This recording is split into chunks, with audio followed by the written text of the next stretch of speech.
I was standing on my back porch just after 6 in the morning, the lake still half asleep, mist hovering over the water, steam curling up from my coffee, when something felt off. It took a few seconds for my mind to catch up with my eyes. Then I saw it, slicing across the calm surface like an open wound. A massive wooden dock jutted straight out from my shoreline into the lake. 30 feet long, fresh-cut boards. New steel bolts catching the first light of day. It looked permanent. Intentional, as if it had always been there. And in that quiet moment, with the world still hushed and the water barely moving, one cold realization settled deep in my chest. I hadn't built it. No one had asked me. No one had warned me. While I was gone, someone decided my shoreline was theirs to claim. My name is Daniel Mercer, and I own a waterfront home in Cedar Hollow, Tennessee, a quiet neighborhood managed by the Cedar Hollow Shores, HOA. I bought this place for silence, for mornings like this, for casting a line at sunrise and knowing the water behind my house was mine to enjoy. While I was away on a short consulting trip, the HOA decided otherwise. No call, no notice, no vote. They just took it. What they didn't know was that I spent my entire career as a civil compliance inspector. I know property law.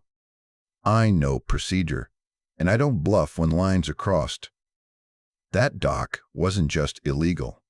It was the first move in a battle they were completely unprepared for. If you want to hear more true stories like this, make sure you hit that subscribe button to HOA Update and tell me in the comments, where are you watching from? When I bought this house 10 years ago, I was meticulous to the point of obsession. Waterfront property isn't something you gamble on, and I knew that before I ever signed a single page. I spent weeks reviewing plats, deeds, and county records. I walked the shoreline with a surveyor, stood ankle-deep in the water while he drove markers into the ground, and watched him explain exactly where my property ended and where public land did not begin. The lakefront behind my home was deeded solely to me. No easements, no shared access, no fine print tucked into HOA bylaws. I made sure of that long before the closing date. That attention to detail was the reason I chose Cedar Hollow Shores in the first place. The HOA rules were boring, predictable, and mostly focused on things like mailbox colors and fence height. Nothing about shared docks. Nothing about community access to private shoreline. It was exactly the kind of place where people minded their own business, or at least, that's what I thought. The board at the time seemed harmless enough.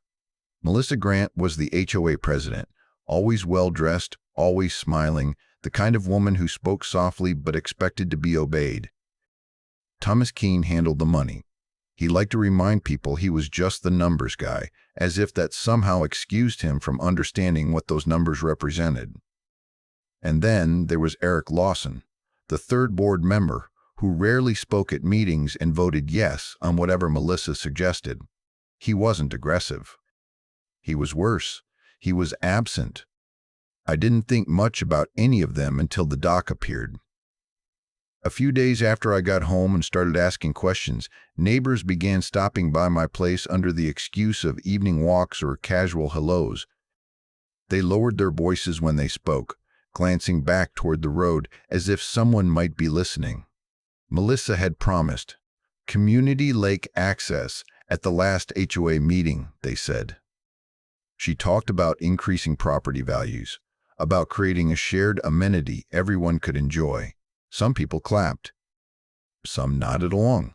A few asked where exactly this access would be. According to Melissa, that detail would be handled later. That meeting happened while I was out of town. The more I heard, the tighter my chest felt. I went back inside and pulled out my closing documents again. I read every page slowly, then read them again. I reviewed the HOA bylaws line by line, then searched for amendments. Nothing. No mention of shared shoreline. No authority to build on privately deeded land.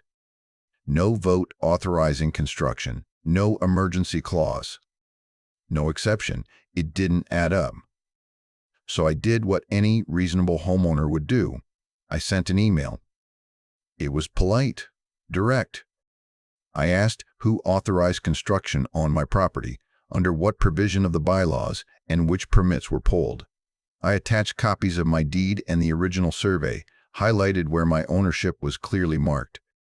I didn't accuse anyone. I didn't threaten legal action. I simply asked for clarification. Melissa replied the next morning. One sentence. The lakefront is considered community-adjacent property. That was it. No explanation, no documentation, no response to my questions. I stared at that sentence longer than I probably should have. Community-adjacent property. It sounded official, confident, like something that carried weight. But legally, it meant absolutely nothing. There is no such designation in county records. No such term in property law. No such authority in the HOA bylaws. It was a phrase designed to shut people up, not hold up under scrutiny. I replied asking her to define the term and cite the governing document that supported it. She didn't respond. Instead, I received a notice in my HOA portal stating that construction was proceeding as planned and that interference with approved improvements could result in fines.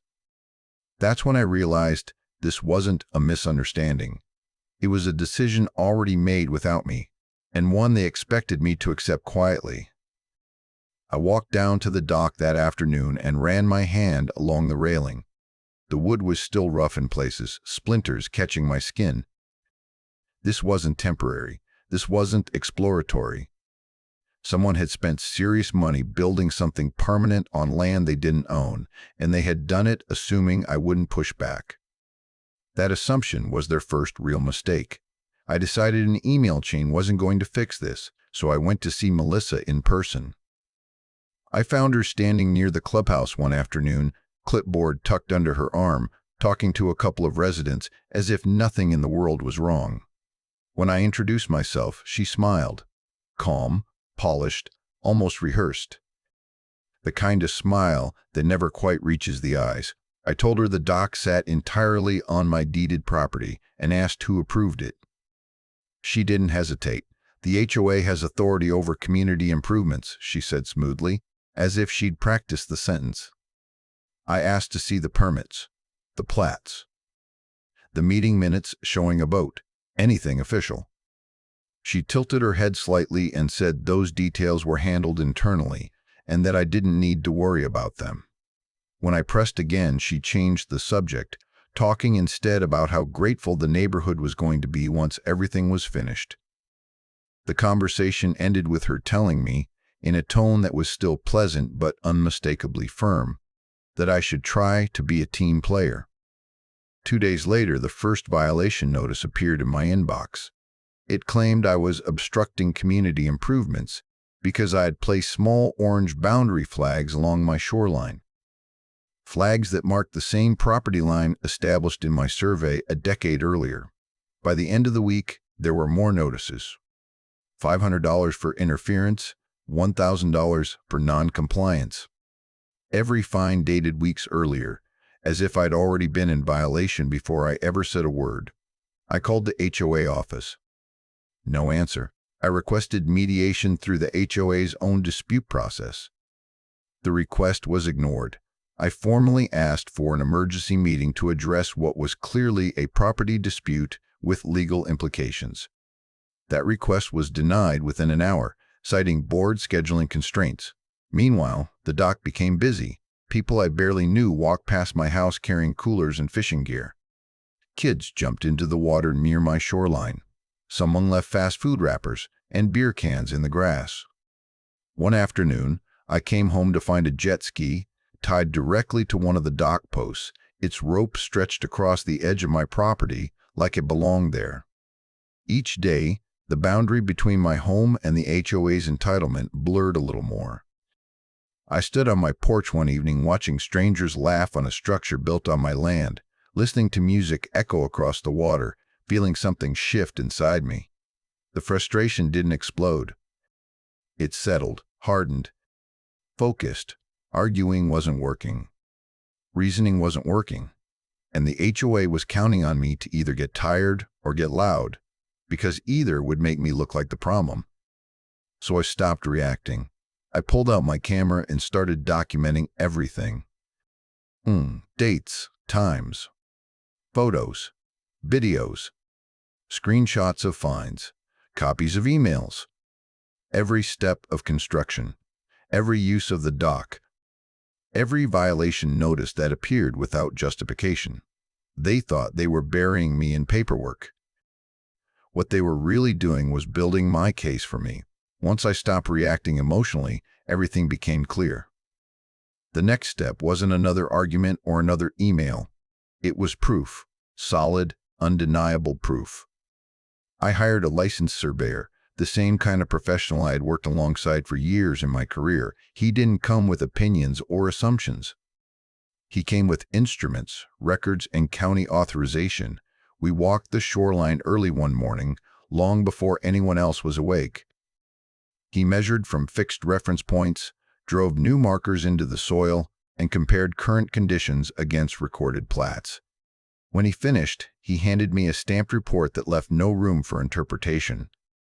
The dock sat fully on my deeded property, every inch of it. On top of that, it violated county setback requirements and crossed into a protected environmental buffer along the lake's edge. It wasn't just unauthorized anymore. It was unlawful. That was when I made my first real strategic move. I didn't threaten the HOA. I didn't warn Melissa.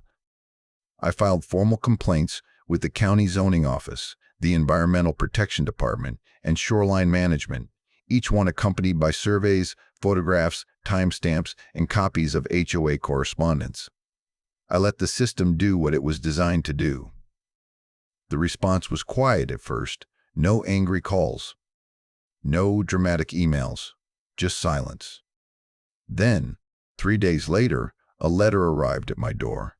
It was printed on heavy paper and written in stiff legal language, warning me to cease and desist from interfering with approved community improvements.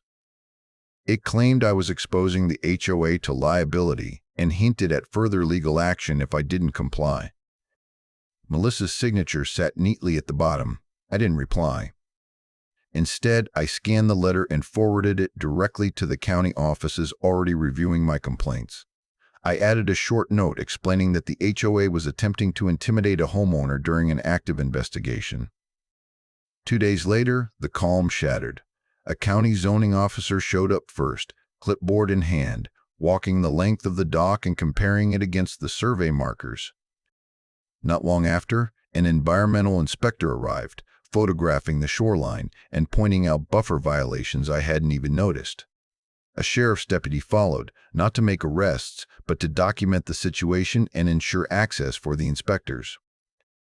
Neighbors gathered at a distance, whispering as officials moved back and forth across the dock. Melissa arrived halfway through, her smile firmly in place, until she saw the badges and the measuring equipment. She approached confidently at first, speaking in the same smooth tone I'd heard before. But as each official explained their role, her expression changed. The color drained from her face. The certainty vanished. By the end of the visit, bright violation tags were posted. Construction was halted. The dock was formally flagged for multiple county and environmental violations. For the first time since this started, Melissa didn't have a rehearsed line or a dismissive phrase. For just a moment, the calm mask slipped, and I saw panic where confidence used to be. The moment the dock was flagged, the HOA didn't retreat. They panicked, and panic makes people sloppy.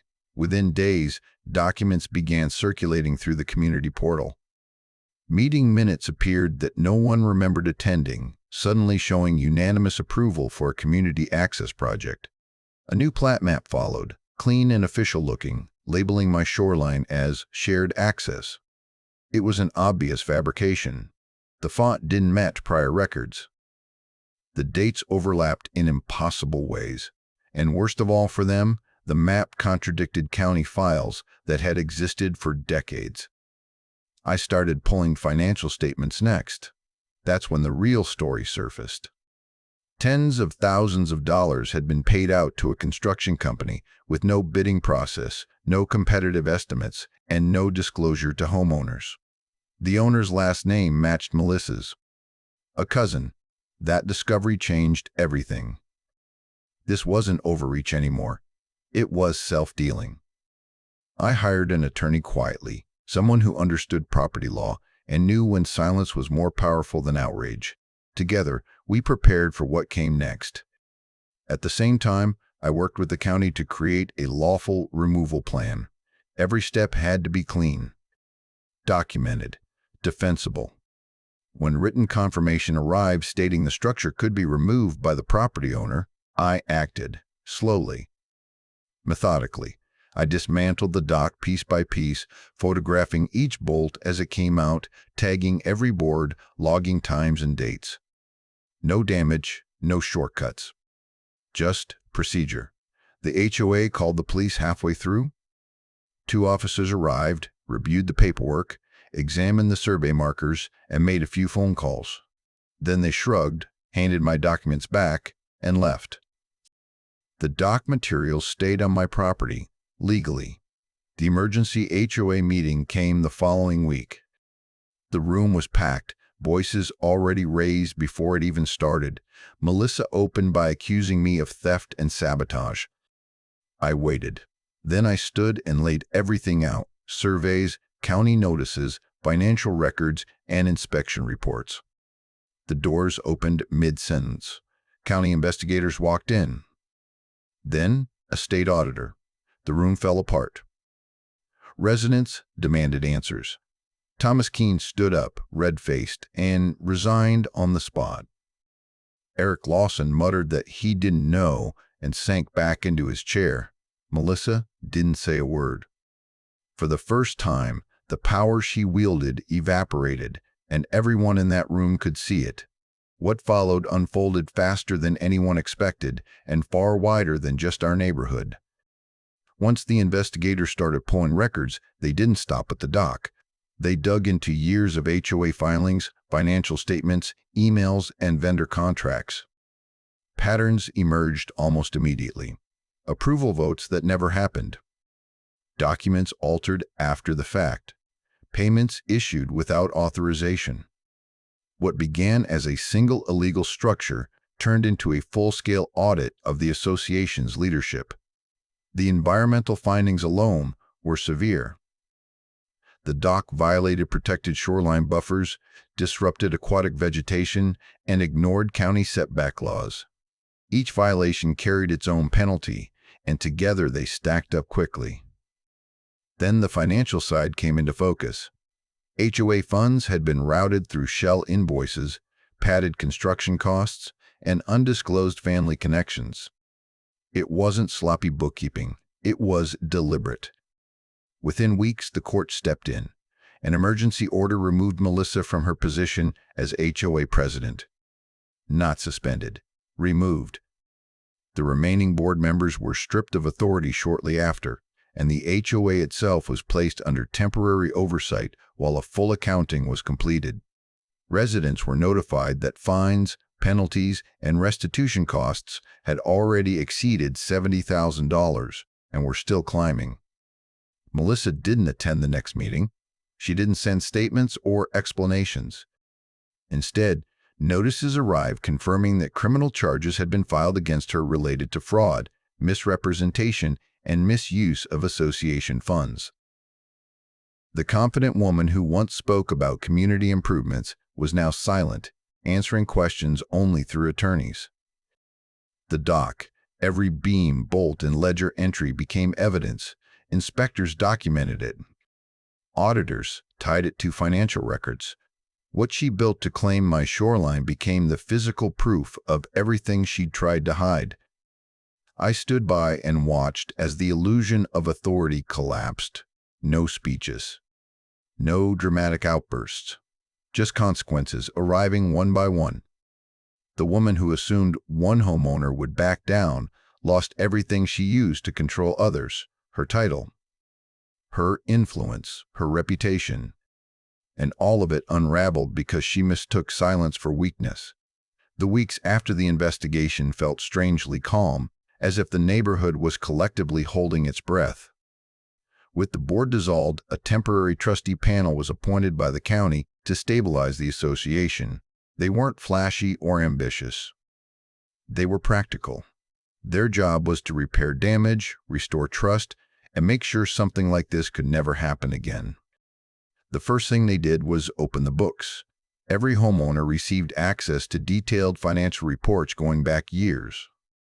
No summaries, no selective disclosures. Full transparency became the rule, not the exception. New bylaws followed, written with plain language and firm limits on board authority. Any future construction on or near private property would require homeowner approval, county permits, and independent verification. Power, for the first time, had guardrails. As for the dock, it sat stacked neatly on my property for a while, every piece labeled and documented. I didn't want to keep it, and I didn't want it to become another symbol of resentment. Then I found a better use for it. A local veterans fishing program was expanding access for disabled veterans, building small docks designed for safe, quiet use. The lumber was still good. The materials were solid. What was wrong with it had never been the wood. It was the intent. When the donation was finalized, it felt like a weight lifting. Something taken through arrogance was being repurposed through respect. Neighbors started stopping by again, but this time the conversations were different. Apologies came first, awkward but sincere. People admitted they hadn't questioned Melissa because she sounded confident. Others said they assumed the HOA wouldn't cross legal lines.